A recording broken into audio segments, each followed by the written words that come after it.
Hi everyone, I'm going to show a fish that I own that I've talked about but I've never really shown videos of because it's quite a difficult to see one. Well, it's smaller. So it's in the family Aspirinidae and in the genus Pterobunocephalus, which is a banjo catfish basically, and it does look like a lot of the banjo catfish. Well, catfish is. I would say it's more similar to Xylophus.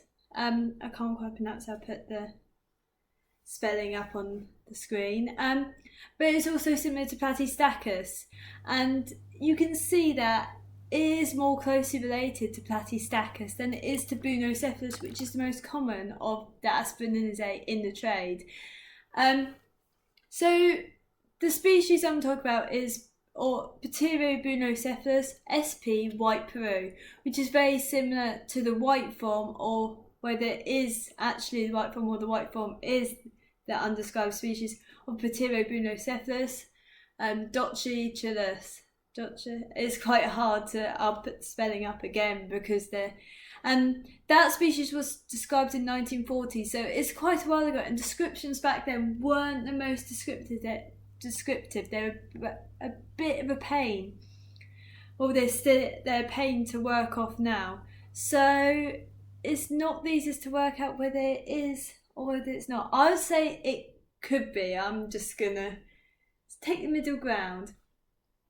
So it looks like, well, it's white, as the photos is white, and it has these black speckles, and they do seem to change. I find the black speckles come up more on a lighter substrate, so maybe breaking up its appearance. And unlike Bunocephalus, they tend to be on the on the surface and just below the substrate, a lot like Platystachys. And I find Bunocephalus tend to go a lot deeper.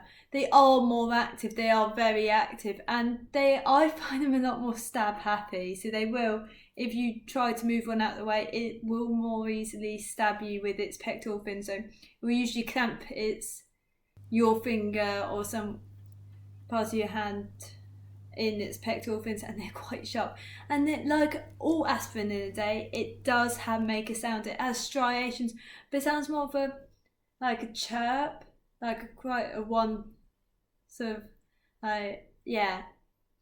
So they do need that sandy substrate because they do like to bury, and they are very unusual. They are different from Bunocephalus. Unlike Bunocephalus, if you look at the anal fin of Bunocephalus is just a typical anal fin, whereas they go down the caudal peduncle, so down the tail basically to the caudal fin, which is the tail fin. And as I said, they are active. They are insectivores. They prefer sort of tubiflex, a brine shrimp, blood. Well, bloodworm I tend not to feed my fish. Shrimp, small, so neocardina, no go with them.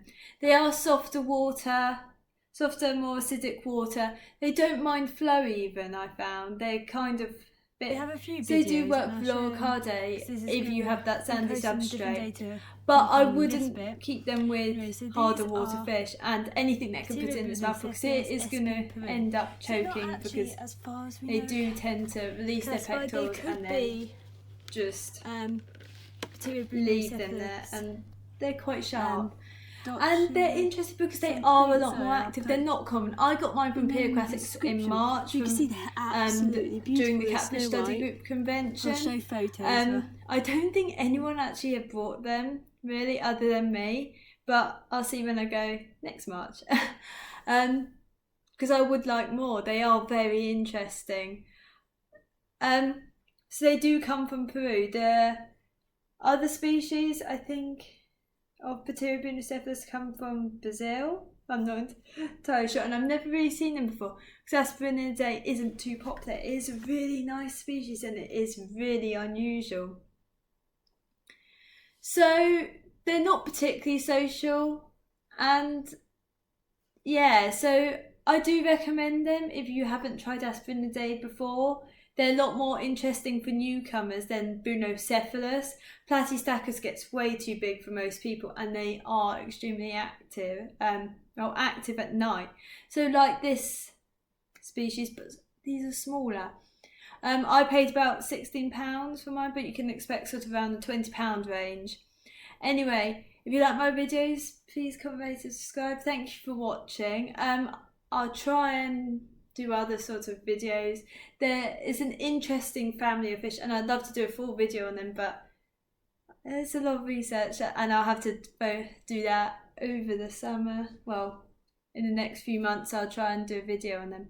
Anyway, thank you for watching.